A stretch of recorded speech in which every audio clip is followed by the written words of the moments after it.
Hello welcome to my channel. ఈరోజు start of the day వచ్చేసి dream big work hard and stay humble. ఇప్పుడు వీడియోలోకి వెళ్ళిపోతాం.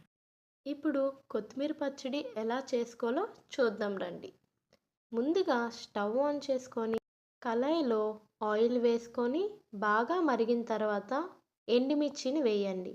ఎండుమిర్చి బాగా ఫ్రై అయ్యాక ఒక ప్లేట్లోకి తీసుకోండి.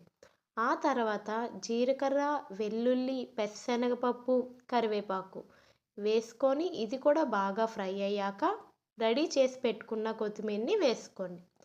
కొత్తిమీరని బాగా కలుపుకున్న ఒక 5 మినిట్స్ తర్వాత ఇలా అవుతుంది. ఇలా అయిన తర్వాత వాటర్ ఉందో లేదో చూడండి. వాటర్ గాని ఉంటే ఇంకొంచేపు ఫ్రై అవనివ్వండి. ఇప్పుడు ఈ కొత్తిమీర అయితే రెడీ అయిపోయింది. దీన్ని ఒక ప్లేట్లోకి షిఫ్ట్ చేసుకుందాం. ఇప్పుడు అదే కళాయిలో కొద్దిగా ఆయిల్ వేసుకొని టమాటోస్ని ఫ్రై చేసుకోండి. వాటర్ లేకుండా చూసుకోండి. వాటర్ ఉంటే ఇంకొంచెంసేపు ఉంచి అప్పుడు సపరేట్ చేసుకోండి ప్లేట్లోకి. ఇప్పుడు ఈ 3 ఐటమ్స్ని మిక్సీ జార్లోకి తీసుకొని గ్రైండ్ చేసుకుందాం.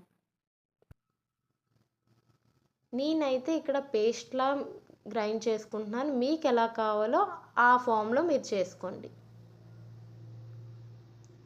ఇలా గ్రైండ్ చేసుకున్న కొత్తిమీర పచ్చడిని సైడ్కి పెట్టుకొని ఏదైతే కళాయి ఉందో అది వాష్ చేసుకున్న తర్వాత కొద్దిగా ఆయిల్ వేసి అందులో జీలకర్ర, వెల్లుల్లి, ఎండుమిర్చి, కరివేపాకు వేసి కొత్తిమీర పచ్చడిని వేయండి. మీకు కావాలంటే ఇది వెంటనే స్టవ్ ఆఫ్ చేసేయచ్చు. లేదు అంటే ఫుల్గా ఫ్రై అయ్యే వరకు ఉండి అప్పుడు బౌల్లోకి సపరేట్ చేసుకోండి. వేడి వేడి కొత్తిమీర పచ్చడి రెడీ అయిపోయింది. మీరు కూడా ట్రై చేసి నాకు కామెంట్ చేసేసేయండి. ఈలోగా అలా ఒక లైక్, షేర్ అండ్ సబ్స్క్రైబ్ చేసుకోండి. Thank you for watching.